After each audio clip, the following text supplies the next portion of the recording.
जय सिया राम। मैं आचार्य राजेश श्री राम जन्मभूमि अयोध्या से। प्रिय दर्शकों, 14 मार्च 2024 की दोपहर 12:40 पर आत्मा, पिता, मान सम्मान, उच्च पद प्रतिष्ठा, उच्च सरकारी नौकरी, सफलता आदि के कारक सूर्यदेव अपनी वर्तमान राशि शनि की मूल त्रिकोण राशि कुंभ राशि को छोड़ करके देवगुरु बृहस्पति की जल तत्वीय राशि मीन राशि पर गोचर कर जाएंगे, जहां पर वो 13 अप्रैल 2024 की सायंकाल तक रहेंगे। धनु राशि के जातकों पर इस गोचर का क्या प्रभाव पड़ेगा, इस पर यह वीडियो आधारित है। इस वीडियो को आप चंद्र राशि के आधार पर देखिएगा। यदि आपको अपनी चंद्र राशि नहीं पता है तो आप अपने प्रचलित नाम के आधार पर भी इस राशिफल को देख सकते हैं। ये गोचर कई मायनों में बहुत विशिष्ट है। पहला तो ये कि सूर्य यहां पर उच्चाभिलाषी है। उच्चाभिलाषी का क्या अर्थ होता है? यदि कोई ग्रह उच्च का होता है कुंडली में, गोचर में, तो अपना बहुत श्रेष्ठ फल प्रदान करता है। लेकिन यदि कोई ग्रह उच्चाभिलाषी है तो वह भी उच्च के ग्रह की तरह ही फल देता है, श्रेष्ठ फल देता है। तो एक मामले तो ये बहुत विशिष्ट हो गया। दूसरा, यहां पर जल तत्वीय राशि में है, तो जल तत्वीय राशि में रहने के कारण अपनी उष्णता और क्रूरता खो देते हैं। तीसरा महत्वपूर्ण बिंदु यह है कि यहां पर राहु के साथ संयुक्त होंगे। राहु भी वर्तमान में मीन राशि पर गोचर कर रहे हैं, तो ये सूर्य और राहु का सूर्य ग्रहण योग लगेगा, जिसमें सूर्य की नकारात्मक ऊर्जा को बढ़ाने का काम करेगा राहु। क्षमा करिएगा। तो राहु तब सूर्य के इस गोचर का क्या प्रभाव पड़ेगा, इस पर हम देखते हैं। हाँ, यहां पर सूर्य 3 नक्षत्रों से गोचर करेंगे। उन नक्षत्रों पर हम बाद में आएंगे, वो बहुत सूक्ष्म विश्लेषण होगा। अब सूर्य आपकी धनु राशि के लिए भाग्य स्थान के कारक हैं, धर्म त्रिकोण के कारक हैं और धर्म त्रिकोण के स्वामी हैं, और आपके चतुर्थ स्थान पर गोचर करेंगे। तो एक तो त्रिकोण का स्वामी केंद्र में गोचर करेगा, तो केंद्र त्रिकोण राजयोग काम करेगा। यहां पर केंद्र त्रिकोण राजयोग बनते ही आपके सुख में वृद्धि करेंगे। मान सम्मान, पद प्रतिष्ठा सोसाइटी से आपको खूब प्राप्त होगा, लेकिन माता पिता के स्वास्थ्य में समस्याएं भी देंगे। तो अगर वो ओल्ड एज है और किसी रोग से ग्रस्त हैं, नहीं भी हैं, तो भी उनके स्वास्थ्य का आपको विशेष ख्याल रखना होगा। उनके साथ संबंध बहुत मधुर बनाकर रहना है हर हाल में। यदि माता पिता का पॉइंट ऑफ व्यू गलत भी हो, फिर भी आपको उनका सम्मान करना चाहिए, उनकी सलाह का सम्मान करना चाहिए और उनके साथ संबंध बहुत ही मधुर बनाकर रखना चाहिए।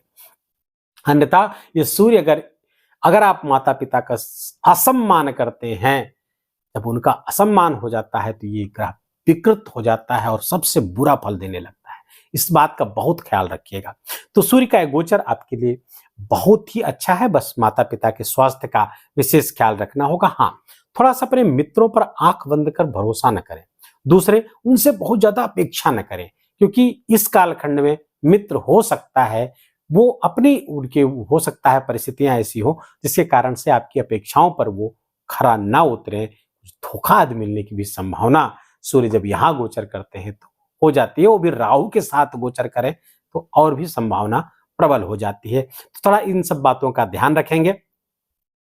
गृह कला की स्थिति थोड़ी सी बन सकती है, उसका थोड़ा सा ध्यान रखेंगे, क्योंकि वाणी में हो सकता है कुछ उग्रता, कुछ तीक्ष्णता आ जाए, जिसके कारण राहु के संयुक्त के कारण तो हो सकता है कुछ गृह कला की स्थिति बन सकती है। सोसाइटी में समाज में काम करते समय यद्यपि आपके मान सम्मान बढ़ता हुआ दिख रहा है, फिर भी आप इस समय कोई भी कार्य करते समय बहुत सावधान रहिए। खासकर जहाँ पे लोगों का जमावड़ा हो, वहां पर कोई ऐसा कार्य ना करें, कोई ऐसी बात न बोले जिससे आपकी निंदा हो। तो इस बात का थोड़ा ख्याल रखिएगा। सच बोलने का प्रयास ही करिएगा। जो भी बोले सच ही बोले, लेकिन कोई ऐसा सच न बोले जो दूसरों को अप्रिय लगे। सत्यम ब्रूयात प्रियम ब्रूयात, न ब्रूयात सत्यम प्रियम। इस बात का ध्यान रखिएगा। तो सूर्य का ये गोचर कुल मिलाकर के आपके लिए बहुत अच्छा है। हाँ, विद्यार्थियों के लिए बहुत अच्छा, बहुत शुभ गोचर है, क्योंकि सूर्य उच्चाभिलाषी जब होंगे तो यहाँ का फल देने लगेंगे और बहुत अच्छा विद्यार्थियों के लिए होगा। नौकरी प्राप्त करने का बड़ा योग चल रहा है आपको, क्योंकि सूर्य की दृष्टि आपके 10वें स्थान पर पड़ेगी। उच्च पद प्रतिष्ठा दिला सकते हैं, उच्च नौकरी दिला सकते हैं। पहले से आप नौकरी में हैं तो प्रमोशन आदि के योग बनते हुए दिख रहे हैं। ट्रांसफर अगर आप चाहते हैं इस बीच, तो ट्रांसफर होने की भी योग बड़े जबरदस्त यहाँ बनते हुए दिख रहे हैं। पदोन्नति के भी योग बने हुए, नया कार्य मिल सकता है, नया प्रोजेक्ट मिल सकता है आपको। कुल मिलाकर के आपके करियर के क्षेत्र में एक जबरदस्त उछाल, कुछ बड़ा होने की संभावना यहाँ पर लगातार सूर्यदेव बनाए हुए हैं। दूसरे, यात्राएं लाभकारी होगी। हाँ, प्रॉपर्टी का लाभ आपको हो सकता है। प्रॉपर्टी के खरीद फरोख्त से उनको खरीदना और बेचना, चाहे अपनी हो या खरीद करके पहले, तो कुल मिलाकर के जो ऐसे लोग हैं जो प्रॉपर्टी डीलिंग का काम करते हैं, रियल एस्टेट का काम करते हैं, उनको प्रॉपर्टी में बड़े लाभ की उम्मीद करनी चाहिए। इस समय उसको करना चाहिए। व्यापार व्यवसाय के लिए भी सूर्य का ये गोचर बहुत अच्छा है। कोई नया व्यापार व्यवसाय करना चाहते हैं तो अच्छा है, बस थोड़ा सा वाहन आदि सावधानी चले। और हाँ, हार्ट के पेशेंट है और ब्लड प्रेशर के पेशेंट है तो आपको सावधान रहना चाहिए। चिकित्सा जो आपकी मेडिसिन वगैरह जो चल रही है उसको बहुत सावधानी से और नियमित तौर पर आपको लेनी चाहिए। अपनी नियमितता बनाए रखें। एक्सरसाइज वगैरह का कोई वो है तो आप करिए, प्राणायाम एक्सरसाइज वगैरह करिए, क्योंकि सूर्य जब यहाँ गोचर करेगा राहु के साथ है तो हार्ट संबंधी प्रॉब्लम को बढ़ा सकता है आपके। अब हम थोड़ी सी सूक्ष्मता की ओर बढ़ेंगे, क्योंकि सूर्य यहाँ पर 3 नक्षत्रों पर गोचर करेंगे। पूर्वा भाद्रपद नक्षत्र 17 मार्च तक वहां पर चलेंगे। पूर्वा भाद्रपद नक्षत्र के स्वामी हैं देवगुरु बृहस्पति।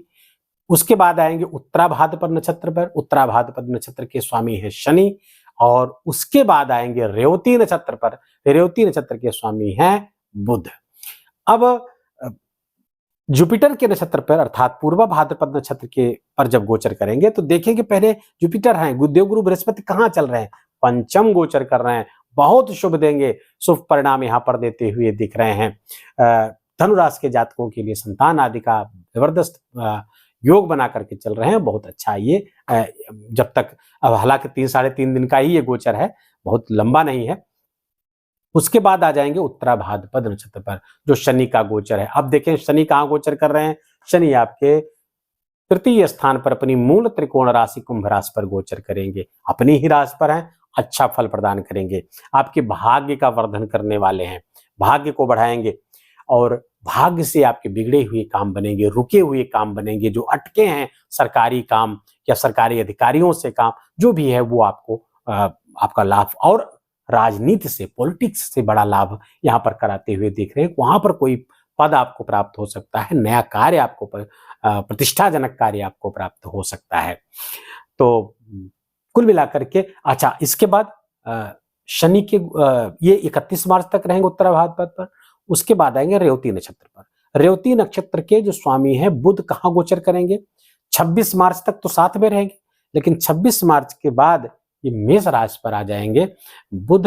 और बुध जब यहाँ पर गोचर करेंगे तो और सूर्य रेवती नक्षत्र पर आएंगे तो ये गोचर आपके लिए बहुत शुभ हो जाएगा, क्योंकि ये बुध आपके 2 केंद्रों के स्वामी होकर के यहाँ पे गोचर करेंगे। और सूर्य जब उसके नक्षत्र रेवती नक्षत्र पर आएंगे फलता बहुत श्रेष्ठ फल की प्राप्त होगी। शिक्षा प्रतियोगिता, इसमें आपके लेखन में, वाणी में एक विशेष ऊर्जा आप प्राप्त करेंगे। सोशल मीडिया इन्फ्लुएंसर है वहां पे अच्छा करेंगे, बड़ा लाभ अर्जित करते हुए दिखेंगे आप। धनागमन होगा, धन संचयन होगा। आर्थिक दृष्टिकोण से भी ये गोचर आपके लिए अत्यंत श्रेष्ठ है। इस श्रेष्ठता को और कैसे बढ़ाएं, इस श्रेष्ठता को बढ़ाने के लिए आप क्या करें, सूर्योदय के पहले बिस्तर छोड़ दें। हर हाल में सूर्योदय के पहले बिस्तर को छोड़ दें। ना ब्रह्म मुहूर्त में उठ सके तो सूर्योदय के पहले तक बिस्तर जरूर छोड़ दीजिए। सूर्य भगवान को अर्घ्य दीजिए। गायत्री मंत्र और सूर्य गायत्री मंत्र का जप करिए 108 बार। और गायत्री मंत्र अगर अधिक जप सके तो और भी 15 मिनट जप सके तो और भी अच्छा हो जाए। इसके अलावा आदित्य हृदय स्तोत्र का पाठ आप अवश्य करना चाहिए। ये आधे घंटे यदि आप सूर्य के सामने बैठ करके 20 मिनट 15 मिनट सूर्य के सामने आप बिता देते हैं प्रातःकाल उदीयमान सूर्य के सामने, और इस गोचर में ही नहीं हमेशा अगर आपकी जीवन शैली का हिस्सा हो जाता है तो आप विश्वास मानिए, आप जीवन में आरोग्य, स्वास्थ्य बढ़ेगा, तेजस्विता बढ़ेगी, सफलता आप तक खींच कर आएगी, सरकारी कामों में आपको सफलता प्राप्त होगी, नौकरी आदि जो विद्यार्थी हैं नौकरी की तलाश, उन सबके लिए बहुत उत्तम उपाय है ये, इसको आप करिएगा। वीडियो को यहीं समाप्त करेंगे। वीडियो कैसा लगा? यदि आप ये 10 मिनट खर्च करना आपका इस वीडियो पर सार्थक हुआ हो, मेरा बोलना सार्थक हुआ हो, तो इस वीडियो को आप लाइक करिएगा, बड़े प्रेम से कमेंट में जय सिया राम लिखिएगा, अपनों के साथ शेयर करिए। और हाँ, कोई प्रश्न है आपका तो अपने पूरे बर्थ डिटेल के साथ एक प्रश्न कोई पूछेगा, हम उसका देर सवेर उत्तर अवश्य देंगे। इस चैनल पर आपका प्रथम आगमन है तो हार्दिक स्वागत है। इस चैनल को सब्सक्राइब कर लीजिए, बेल आइकन घंटी दबा लीजिए। ऐसे वीडियो आपको लगातार प्राप्त होते रहेंगे। अपना ख्याल रखिए, अपनों का ख्याल रखिए, माता पिता की खूब सेवा करिए, उनका आशीर्वाद लीजिए। जय सिया राम।